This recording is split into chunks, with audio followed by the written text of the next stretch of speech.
আমরা শুধু সাম্য হত্যার প্রকৃত হত্যাকারীদের দৃষ্টান্তমূলক শাস্তির দাবি জানাচ্ছি না, যারা সাম্য হত্যাকে ভিন্নভাবে প্রবাহিত করার জন্য বিভিন্ন ন্যারেটিভ দাঁড় করছে ক্যাম্পাসে বসে, তাদের বিচারের আওতায় আমরা উপস্থিত সহযোগিতা বন্ধুগণ, আপনারা জানেন আমরা বিগত 6 দিন ধরে সহিষ্ণুতার আচরণ করে চলেছি। আমরা যেহেতু বাংলাদেশ জাতীয়তাবাদী ছাত্রদল ক্যাম্পাসে শিক্ষার্থী বান্ধব পরিবেশ নিশ্চিত করার জন্য অতীতে কাজ করছি, বর্তমান কাজ করি এবং ভবিষ্যতে কাজ করার দিকে প্রত্যয় ব্যক্ত করি। এজন্যই আমাদের একটি যৌক্তিক দাবিতে এখন পর্যন্ত আমরা সহিষ্ণুতার আচরণ করে যাচ্ছি।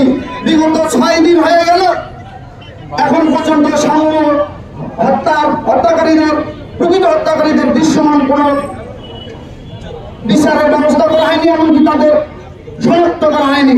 এজন্য আমরা খুবই উদ্বিগ্ন। আমরা একই সাথে সাম্য হত্যাকাণ্ডের পরবর্তী সময়ে যারা সাম্যের হত্যাকাণ্ডকে ভিন্ন খাতে প্রবাহিত করার জন্য বিভিন্ন ন্যারেটিভ দাঁড় করিয়েছে, তাদের আইনের আওতায় আনার জন্য দাবি জানাচ্ছি।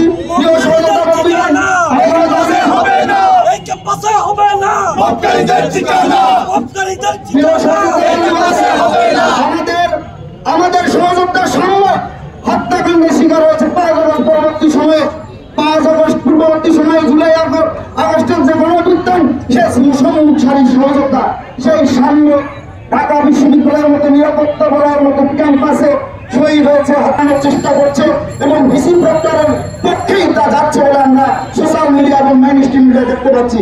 আমরা শুধু লাস্ট একটি কথা বলেই দিতে শেষ করতে চাই, আমরা শুধু সাম্য হত্যার প্রকৃত হত্যাকারীদের দৃষ্টান্তমূলক শাস্তির দাবি জানাচ্ছি না, যারা সাম্য হত্যাকে ভিন্নভাবে প্রবাহিত করার জন্য বিভিন্ন ন্যারেটিভ দাঁড় করছে ক্যাম্পাসে বসে, তাদের বিচারের আওতায় আমরা ধন্যবাদ সবাইকে। আপনারা অত্যন্ত সুশৃঙ্খলভাবে আমাদের এই ভাষার মিছিলটি শেষ করেছেন। আপনারা অত্যন্ত সুশৃঙ্খলভাবে আমাদের